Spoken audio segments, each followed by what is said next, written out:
सुमित्रा के आम के बगीचे में सारे गांव के बच्चे खेलने आते थे। सुमित्रा कौओं को पानी पिलाने के लिए बड़े बड़े मिट्टी के बर्तनों को भरकर रखती थी, लेकिन बच्चों के आने के कारण कौए प्यासे ही उड़ जाते थे। इसलिए सुमित्रा ने बच्चों को डांटते हुए कहा, खबरदार अगर कोई दोपहर में मेरे बगीचे में खेलने आया। बेचारे यह प्यासे पक्षी तुम लोगों के कारण बिना पानी पिए ही उड़ जाते हैं। आगे से कोई यहां दिखाई दिया तो उसके हाथ पैर तोड़ दूंगी। सभी बच्चों के बीच में मुखिया का बेटा धनंजय भी था। वह बोला, हमारा इतना अपमान कौओं के कारण, अब इनको वो मजा चखा कर रहूंगा।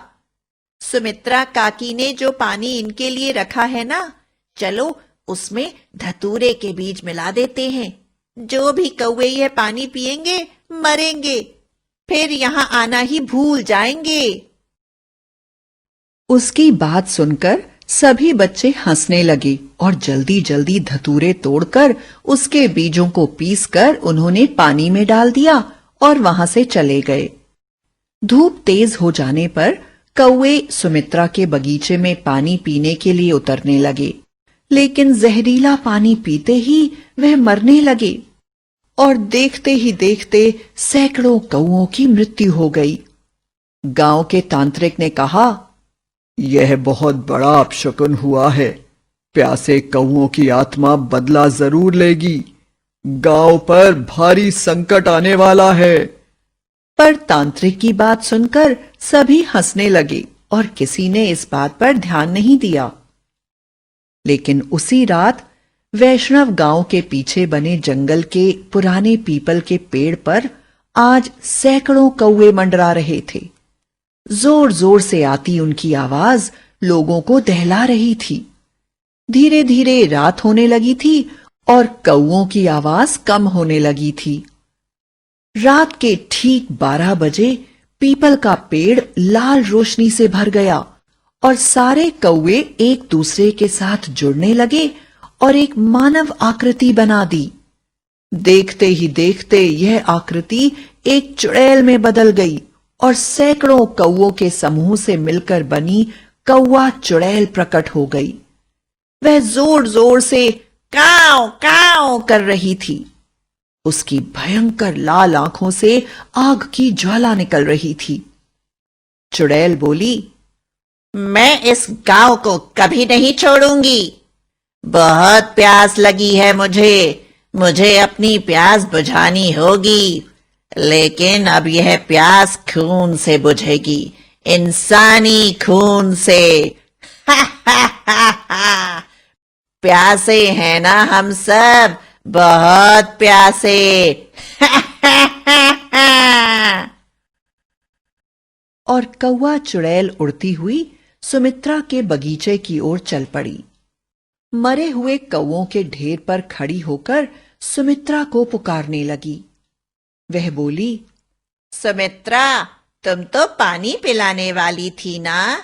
बहुत प्यास लगी है। हम सब यहाँ आ गए हैं एक साथ। आओ ना, हमारी प्यास बुझाओ। अगर तुमने यहाँ रखे मिट्टी के बर्तनों को खून से नहीं भरा, तो तुम्हारे घर के हर सदस्य का रक्त पीकर हम प्यास बुझाएंगे। कौवा चुड़ैल की बात सुनकर सुमित्रा बुरी तरह से डर गई और बोली, मुझे माफ कर दीजिए। मैंने तो कौवों के लिए पानी रखा था। न जाने किसने उस पानी में जहर मिला दिया और कौवों की मृत्यु हो गई।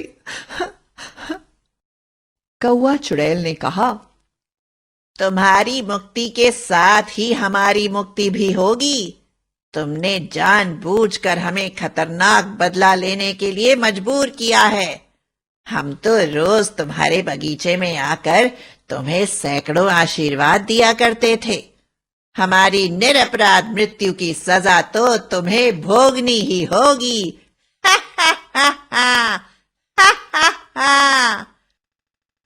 और देखते ही देखते कौवा चुड़ैल के शरीर से असंख्य कौवे निकलने लगे और उन्होंने सुमित्रा के शरीर को छोटे छोटे टुकड़ों में काट दिया और उसके रक्त से अपनी प्यास बुझाने लगे।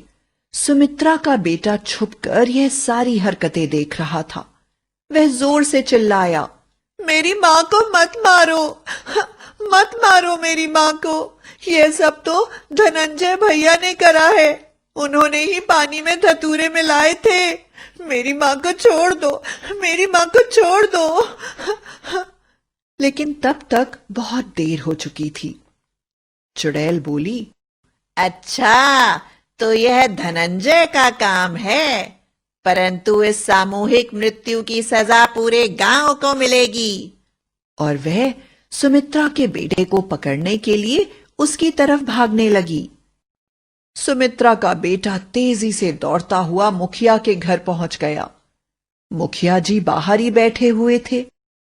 वह मुखिया से बोला, धनंजय भैया के पानी में जहर मिला देने के कारण सैकड़ों कौवे मर गए और वह चुड़ैल बनकर गांव वालों से बदला लेने आ गए हैं। वे मेरी माँ की बोटी बोटी काट कर खा चुके हैं। मुझे बचा लीजिए मुखिया जी, मुझे बचा लीजिए। मुखिया जी को कुछ समझ में आता उससे पहले ही चुड़ैल उनके सामने आकर खड़ी हो गई। मुखिया जी ने हिम्मत दिखाते हुए कहा, कौन हो तुम और यहां क्यों आई हो? चुड़ैल बोली, मैं कौन हूं यह तो तुम्हें अपने बेटे से पूछना चाहिए। खैर, जब मैं तुम्हें खा लूंगी तो मेरे शरीर में तुम्हारा रक्त पहुंच जाएगा और तू खुद समझ जाएगा कि मैं कौन हूं।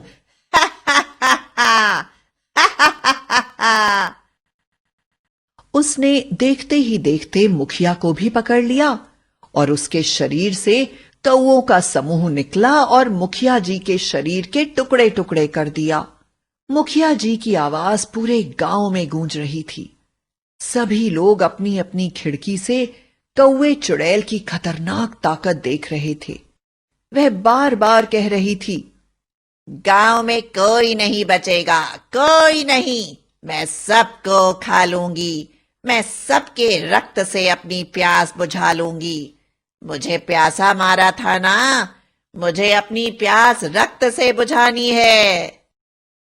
किसी तरह सुबह हुई तो गांव वाले यह देखकर हैरान रह गए कि गांव की हर छत पर कौवे बैठे हुए थे और काव काव का शोर मचा हुआ था।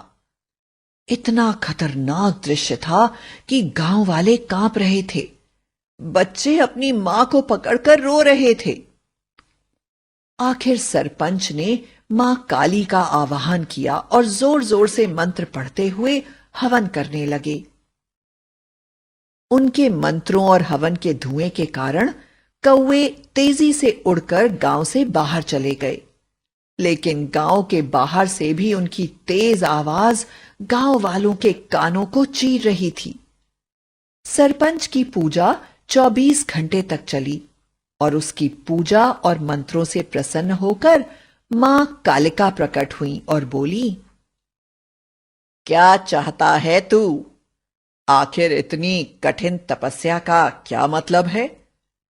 सरपंच बोला, मां काली, हमारे गांव में एक बच्चे की गलती के कारण कई कौवों की मृत्यु हो गई है, जो कि अब सामूहिक रूप से मिलकर एक चुड़ैल के रूप में गांव में विनाश मचा रहे हैं। मैं चाहता हूं कि आप हमारी रक्षा करें। मां कालिका ने कहा, ये अशांत और प्यासी आत्माएं हैं।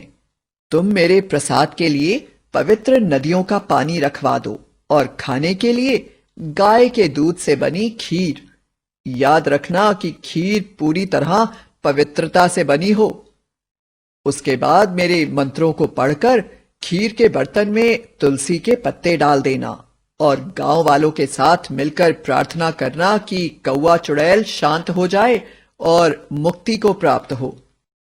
उसके बाद यह सभी चीजें पीपल के पेड़ के नीचे रखवा दो। मां कालिका की बात सुनकर सभी गांव वालों ने ऐसा ही किया। रात के 12 बजे पीपल के पेड़ पर सारे कौवों की आत्माएं एकत्र होने लगीं।